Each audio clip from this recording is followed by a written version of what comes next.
Hi, welcome back to my channel and welcome back to Wondersnatch. I'm in full drag today because I'm doing an interview. For the Christmas, we're doing a fundraiser to raise funds for season 3 of People Like Us, a local web series which shows lives of LGBT characters in Singapore. And today I have the director of the first 2 seasons, Leon CHEO. Hi, Leon. Hi, Wondersnatch.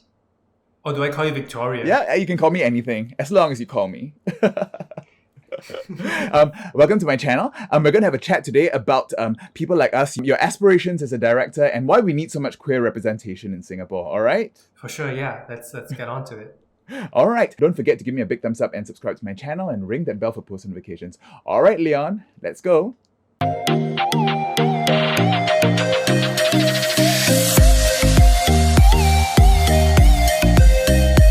Hi, Leon. Welcome to my channel. How are you? I'm good. How are you, Wondersnatch? Good. And you're in LA right now, right? Yes, I am in LA. It's a bit chilly, but I'm, feeling good because I just had a nice drink and I'm ready to chat with you. Already, all the lips are all loosened. All right, so you're one of the directors in Singapore who makes a lot of local queer-based media. Can you tell us about how you started off as a director? Sure, yeah. My story is not very exciting, but it's quite typical. Before film school, I actually watched things like the Oscars and award shows, and I just got quite excited watching them and just wondered like what movies were. And I cultivated my interest with in movie making when I was in secondary school, where I would just tinker around with like a video camera, and then help my English teacher like program some little film screenings here and there. I also ran a very short-lived movie website, just like posting reviews and news and stuff like that. I wasn't getting joy out of that, so I stopped it eventually, and then decided to give a try to making films by enrolling in film school. And film school was in Singapore? Yes. I had all my film training in Singapore. I went to Ngee Ann Polytechnic. And actually before that, I also did a short course at Objectives, which is quite a known film and photography school. And what was early Leon's kind of film oeuvre like? If you became super famous one day and we went back and looked at all your things, how would people have said you started off? What kind of films did you start making? I'm quite embarrassed with my early films, as I think most filmmakers could be. I'm very embarrassed at my early drag too. So no. Yeah, so I think if anybody who's in the creative arts, so to speak, we're always in our burgeoning years, and we're always embarrassed with our early work. But one of my early films are very like emo dramas. The first one that I made actually at Objectives is a film about this like skateboarder, and I was into skateboarding for like 3 months before I was fearing for my life. About a skateboarder who just has an emo relationship with his mom and they're trying to connect. That kind of storytelling about family and family relationships have continued, I think, in most of my work. I think family drama is something that I'm always very interested in, and just the dynamic between family members and parent and child and stuff like that. And when do you start moving into doing more stuff about gay life and queer relationships? Was People Like Us the first thing that you did for in that kind of theme?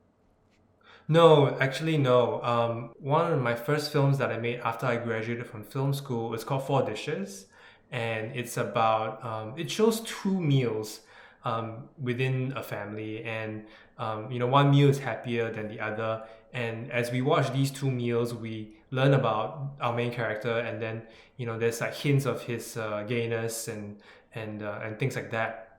For sure, I've always injected my identity and interest in exploring queer themes and gay themes in my films early on.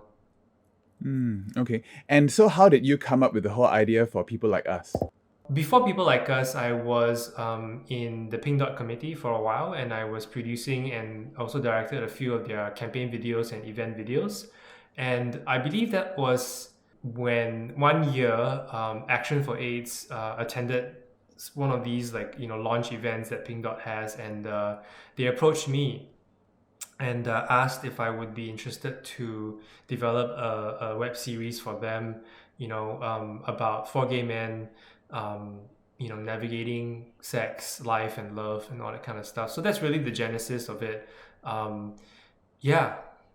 Oh, cool. So it was almost like a piece of a public health messaging kind of a web series to start off with. But it's taken on a life of its own, right? Season 2 did amazingly well. It was nominated for an international Emmy. How did that feel? It felt really great, especially because it happened during the pandemic. It was a time where everybody was very down and stuck at home and all that kind of stuff. But we were, my team and I were all very surprised that we got the nomination, and we're also very happy about the recognition that we received for the second season. Do you get a lot of people in LA? Do people there actually know about the series? Is it something that is internationally recognized? I don't know. I mean, yes, so to a certain extent, I would say. With season 1, actually, we also promoted it. When I say we, I mean my producer and I, along with AFA's blessing. We promoted season 1 in the US when we, licensed it to a couple of the LGBTQ platforms here, like Here TV. We had a publicist help us just get some press and get some reviews. And he, really focused on like queer media and things like that. So so we actually managed to license it to some American platforms, and we also got some articles on like The Advocate and HRV Plus. This was mainly for season 1. Yeah. Okay. And it's of course on YouTube as well. And in YouTube, the first season has over 2 million views. Yeah. It was definitely well, I was surprised also, but also not very surprised. It's surprising because we can't predict the success, but it's also not surprising, I would say, to me, because such content, stories involving LGBTQ characters in Singapore are practically non-existent. Occasionally we have a short film, occasionally we have a feature film, but those are far and few between. I'm also very proud to say that we're Singapore's first gay web series. What goes into coming up with the storylines and the episodes? Do you write everything by yourself, or do you have like in LA you have things, I know because I'm really obsessed with the entertainment industry as well. You have writers' rooms, you have storyboarding, you have all this back and forth and everything. So can you tell us a bit about your process? Yeah, absolutely. Admittedly, our team is much smaller. I am the only writer. Well, at least with the first season, it came with this prompt from AfA. And after that, I fleshed out the characters and I gave them, storylines that we wanted to explore. And also AfA, wanted to highlight certain topics and certain issues that the gay and bi men are experiencing in Singapore, especially. And so, we talked about, okay, do we want to, talk about condom use? Do we want to talk about, safer sex and all that kind of different issues that would be, that we can address? And with some of these seeds, then I'll go and think of an entertaining story to involve our characters in. A lot of it also is based on either my own personal experiences or research that I would then, talk to people about, or, research online and, read interviews and all that kind of stuff. And eventually, it's a one-page thing that will eventually become, many pages in sort of script form, and then soon we're ready to film. That's generally the process. Yeah. Okay. And so can you give us a little bit of a teaser about what you think might be included in the third season of People Like Us?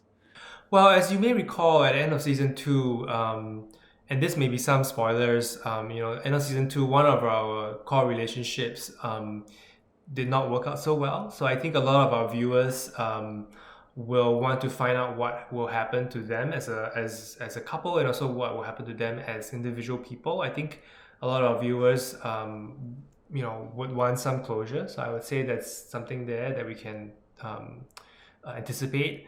And of course, we also have another coupling that happened in season 2, and they are a serodiscordant couple. I think one topic that I'm interested in is to really explore what is it like to be in such a coupling, and the challenges that a serodiscordant couple face. I think it's not very often explored, and it's definitely worthy to delve into. Would you be reflecting things that have been happening recently? For example, the repeal of 377A. Would that factor into a theme in season 3? I think that's a big milestone in Singapore LGBT history. Would that feature? Well, I think that's a great suggestion. But as of our recording, the 377A has not been repealed yet. Yeah, it's but not yes, bad, but it's people are talking about it, so will. yeah. Yes, it's definitely something that I believe will happen. It doesn't seem unlikely. It seems unlikely that there will be any backtrack. So because something like that happening would definitely influence the dynamics of your characters and the relationships and the situations they're in, wouldn't it? Well, I think it does to a certain extent. I think it's more about what the repeal would mean individually to the characters in the show, because they are of different stages of their lives and different stages of their coming out. So, for example, with the Rizwan character, who is more closeted, it might signal a different kind of feeling versus someone who is more out and accepting of their own sexuality and things like that. So it would be interesting to see. I think that's a great suggestion. I think I would definitely think about how we can put this actual real life occurrence happening into the series. Yeah. Okay, just give me 1 second. I need to close the door because Roy's making a lot of noise outside. Okay. I know AfA approached you to talk about the lives of gay men at first, right? So the first 2 seasons have been really focused on that. Would season 3 open up to more diverse characters of the LGBT spectrum as well? So you're saying basically, non-gay characters? Yeah, non-gay. I mean, not non-gay, but let's say we have trans characters or even pansexual, asexual people, non-binary people, and the whole spectrum. Because one thing about the Fund for the Arts is also that we are into trying to reduce stigma and discrimination, and that's one of the facets that AfA is also trying to do with its public health messaging. So maybe more representation of other parts of the spectrum is something that you can consider for PLU season 3. Well, that's definitely something that I'm considering. But also, I think a show also can't represent clearly every single identity and every single kind of expression. And I think there is a world where more shows could be had to really delve deeper into different identities and different ways of expression. But that being said, I think there is room for perhaps a new character in season 3. Oh wow, exciting.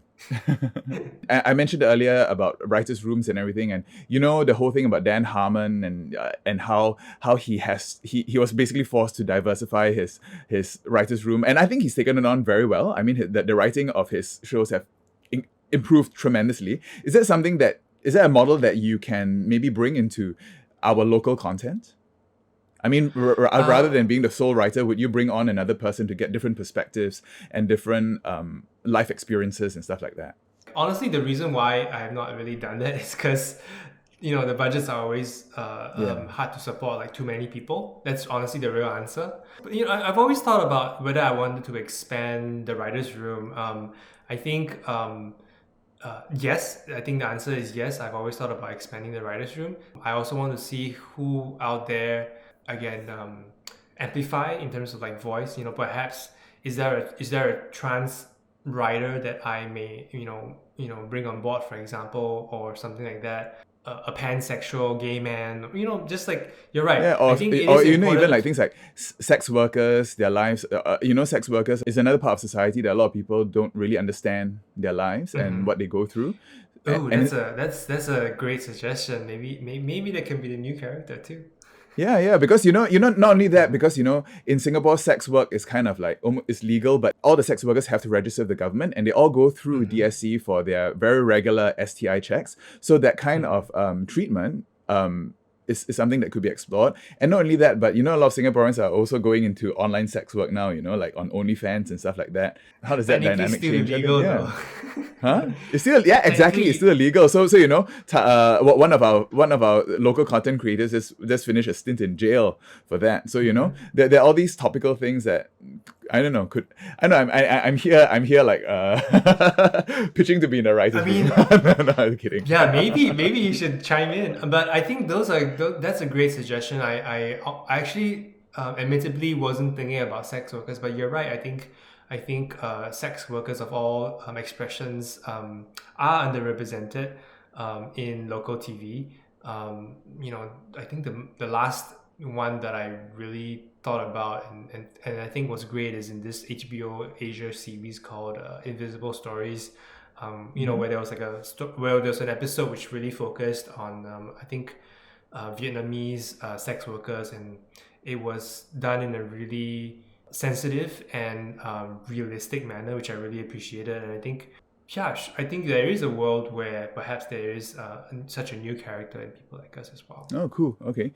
And the other thing that's been happening around this part of the world is that I think about a few weeks ago, over Halloween weekend, a whole bunch of drag queens and gender non-conforming people were arrested in KL. And I think that was quite a shock to the community that this can still happen in our region, that, you know, people dressed up in not their assigned gender could be arrested and charged in court. So, you know, so for drag queens like myself and other drag queens in Singapore, that's something that also worries us very much about what's going on, about the stigma and discrimination for alternate gender expression. So, I don't know, maybe that's something that we could talk about too, because I know there was a drag queen in one of the previous seasons as well, but there wasn't really much development on her experience. Yeah, there is Norista in season 2, but just back to the news in KL, I think it is a stark reminder of you know, just the amount of work that's needed to be done in terms of freedom of expression for LGBTQ people in the Malaysia, especially. I mean, to be honest, I think one of their challenges is truly that they have a much more religious government. That is certainly worrying, especially when people can just be arrested and charged in court, as it has happened before in Singapore, you know, in the quote-unquote early years of LGBTQ advocacy. I mean, God forbid it will happen in Singapore, but I think there's always a possibility. We hope not. Yeah, we hope not, but I mean, I'm being realistic here to say, and, you know, I don't want to be all like, you know, everything's great, because it's not. Even with 377A being repealed, everything's still not great, and I think coming out is still challenging. I think, you know, accepting one's identity is still always going to be challenging, no matter which year you come out in. All the more, I think, why representation is very important for queer people. And Leon, another thing I wanted to ask you is all the nitty-gritty technical things about what goes into making a season of PLU. How long does it take to shoot a season of People Like Us? A season of People Like Us is 6 episodes, and we shot for 6 days per season. Not a lot of time. Oh wow, that's quite fast, and that's quite a tight thing. So I would imagine that takes a lot of organization and people having schedules. Everything is like has to be on the dot. The weather has to be perfect. Yes, you're right. I think that's really the thing that most people don't realize about like filmmaking and making TV shows and making movies. It always looks very simple when you're watching it, you're enjoying it. You don't really think about how complicated it is. But behind the scenes, you know, there are sometimes 20, 30, hundreds of people. If you're talking about big budget, you know, Hollywood productions, there are hundreds of people behind the scenes making it happen, planning it, making sure everything works, and you know, it's a good schedule and everything is done and shot, and you know, it's definitely, filmmaking is definitely a team effort that requires a huge, almost sometimes even a huge city or even a small village to make. Yeah, I know. I'm one of those nerdy ones who actually sit through and watch the credits of everything I watch. Good for you, yes. And even because I like to pick out, like, you know, weird names. So I'm sitting there watching the entire credits, and it's amazing. Like, you just watch one Disney animated feature, how many people are involved in that? It's like in the thousands, and it just scrolls up and everything. And you know, I picked out some very interesting things from that like what? Before. Do you know Jason Blum? Who does Blumhouse? You know he used to work on RuPaul's Drag Race. I didn't. But side note, I have worked on a Blumhouse movie once in LA. Oh Yeah. wow, yeah, yeah. But if you went back to season 4 or 5 of Drag Race and sit through the credits, his name is there as an Oh editor. wow, that's so cool. Yeah. Oh, what do you work? Which show did you work on? What Bloomhouse thing did you work on? In 2012, I worked on this movie called Dark Skies, starring Kerry Russell, and it's this like alien abduction Oh yeah. thriller that shot in LA. So I worked on it as a PA. Cool. So your experience on all these other sets, you obviously bring that to how you run your PLU set, right? Well, yeah, I think filmmaking is so much a craft, and it's a lot of lived experience and learned experience, and every time I'm on set, I'm always learning something new and how to handle certain situation, be it logistical, creative, or weather or egos and things like that. Like, it's Egos. ooh, Ooh. yeah. Shade. Ooh, Shade just came do in. tell. No. There are definitely no egos on people like us, and I think that's a blessing for sure. So what are one of the biggest challenges you have shooting people like us in Singapore? I think the biggest challenge that I honestly face is trying to get everything done on the very modest budget that we have. Budgets are always quite challenging. I think in Singapore they're not usually always very high, and making sure that we don't overspend is very crucial. I think that it's a very important asset and skill to have as a filmmaker. Yeah, especially for people like us, because it is backed by a charity organization, and I think for AfA Correct. we have certain guidelines that we need to follow when it comes to the audit trail. So this time, the Action for AIDS Fund for the Arts, which we started all the way back in 2018 to combat stigma and discrimination, we have decided that we wanted to use this to try to fund the third season of People Like Us, because I think it's a very important piece of media and an important part of the Singapore LGBT landscape. Can you tell us a bit more about how ambitious do you want People Like Us Season 3 to be? And we are holding this fundraiser because we really want to give you the creative freedom to make People Like Us Season 3 even better than the last 2 seasons. So tell us your wish list for what we have this time.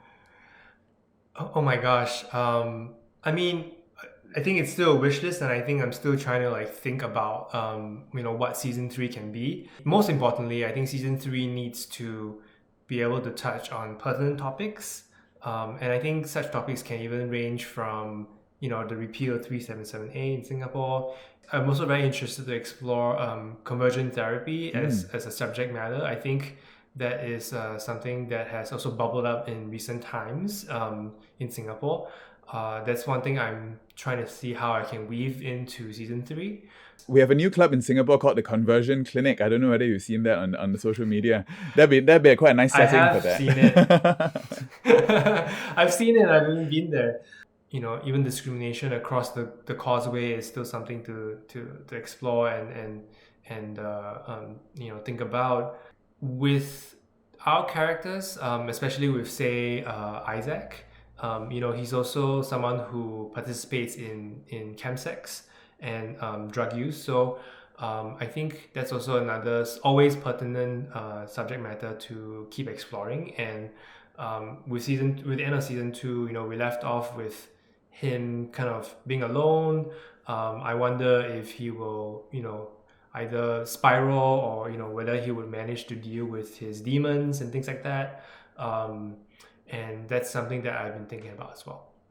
Okay, so our fundraiser, which is going to be on the 17th of December, is going to be called a PLU Christmas, okay? Not a blue Christmas, but a PLU Christmas, because we're here to support people like us. And what messages do you have to potential donors out there who might be thinking about looking for a place to park their hard-earned donation money this Christmas season?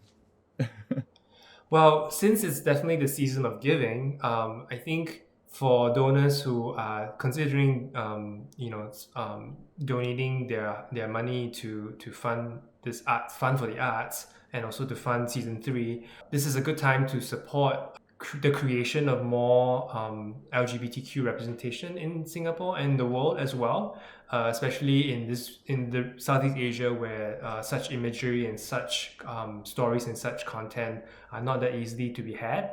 I mean, there could be negative portrayals, and there are negative portrayals, but I think positive/neutral portrayals are very important to the well-being of the community, and this is definitely one reason why you should donate and come for this PLU Christmas event. Yes. And of course, at PLU Christmas, you can expect a lot of very, very talented singing queer folk, okay? And we might also have some special guest stars. The cast of people like us, I hear, are interested in doing a bit of a cameo during our little show. Yes, I think, well, we shan't say who yet. I think we should keep that little surprise under wraps, but there seems to be a possibility of a couple of people coming on. Yes, so stay tuned, okay? Okay, thank you so much, Leon. I think that's the end of the interview. And so thank you so much for giving us the time today to tell us a bit more about yourself and, of course, people like us season 3 coming soon. And of course, if you want to help make this a reality, please click the donation link in the description box, all right? Okay, and it'll lead you to the donation form. And in exchange for your donation, you can get very, very exclusive access to our PLU Christmas special edition of the Qabaret. Okay, thank you so much, Leon. You have a nice day. Do you have any plans for this weekend in LA? Nothing exciting, but I am doing some work and working on some other scripts as well. So nothing super exciting, unfortunately. And anything you can tease us about? You know, I'm working on a movie, on a feature film. It's also queer themed. I'm working hard on it, and I hope that I could, possibly make it next year or the following year. Oh, exciting. Okay. All right, so that's the end of the interview. If you like this interview, don't forget to give me a big thumbs up and subscribe to my channel and ring that bell for post notifications. Okay, Leon, thank you so much again. Bye, and you have a great weekend. You're most welcome. Bye. Blue ostrich feather.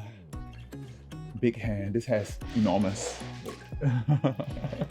Really like it, but can't wear it out too much because it gets too hot.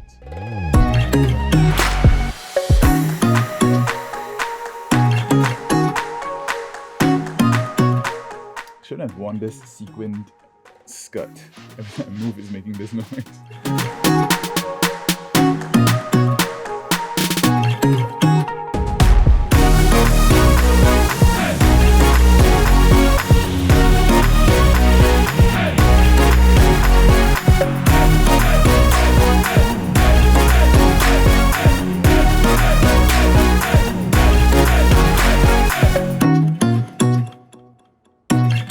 So don't forget to donate to our fundraiser, alright? There is a minimum donation for tickets to the show because there's a very limited space, but if you can't make it, please consider donating anyway, alright? Okay, and check out these other videos for my Qabaret.